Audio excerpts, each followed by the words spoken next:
Dans cette vidéo, nous allons voir comment ajouter des transitions fluides et adaptées sur Filmora. C'est parti. Donc, pour faire des transitions, en fait c'est simple. Une fois qu'on est ici, qu'on a déjà notre plan, par exemple on va faire une transition de ce plan face caméra à cette illustration, en fait, si l'on rajoute des transitions, on appuie sur transition en haut. Ici sur transition, en fait, ici à mes fichiers, là on peut retrouver les favoris que j'ai rajoutés. Ensuite, ça c'est tout ce qu'on a téléchargé. Après, ça c'est les transitions, ça c'est tout ce qui a tendance. Moi ce que je vous conseille, c'est toujours les morceaux disponibles dans le commerce, au moins vous n'avez pas de soucis par rapport à ça. Et là après, ce qu'on peut faire, c'est regarder. Ceux qui ne sont pas téléchargés, on peut les télécharger. Et en fait, là, ceux qui sont comme ça, ils sont gratuits. Et ceux qui sont avec le petit symbole comme ça du diamant rose, c'est que c'est une version payante. Du coup, nous, on rate que le gratuit, bien sûr. Là, après, on appuie dessus.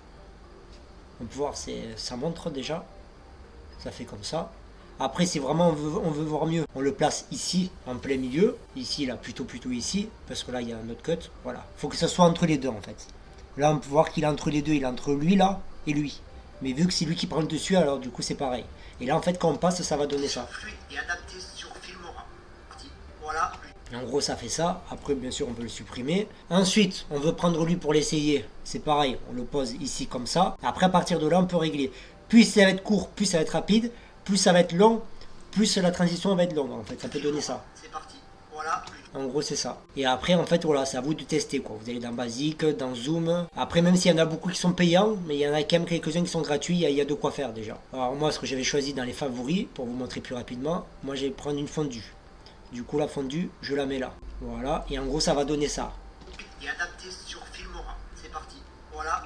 Après pour régler, soit on peut le rétrécir de là ou comme ça, ou alors si on veut vraiment un truc plus détaillé, ici on peut choisir dans quel sens la transition elle va se faire, soit comme ça ou comme ça. Mais en général, il vaut mieux le chevauchement, c'est ce qu'il y a de mieux, c'est entre les deux. Et à partir de là, on peut régler 0,5. 5, en général, moi je mets toujours aller un peu plus. On peut le régler d'ici. Et en gros, ça va donner ça. C'est parti. Donc voilà, en fait par contre, le principal, c'est quand on veut rajouter des transitions, c'est jamais de les rajouter sur le même plan. Par exemple, lui là, on l'aurait pas, on le supprime. Et bien là, pour passer par exemple, pour vous montrer d'un plan là à là, c'est parti. Voilà. On le fait jamais, parce que c'est toujours le même plan. En fait, il faut toujours rajouter des transitions quand on fait une illustration ou qu'on montre une autre scène, mais qui n'est pas du tout la même scène. Et vu que là, on peut voir que c'est moi qui parle ici, c'est le même plan. Alors c'est pour ça on fait des cuts en général et ça suffit. Il n'y a que quand on est sur un changement de scène, parce que vous êtes par exemple sur une vidéo, vous êtes en train de filmer ou quoi à l'extérieur ou quoi, ou alors si vous faites des illustrations. C'est les seules conditions pour mettre des transitions. Donc en gros, voilà comment on fait pour faire des transitions.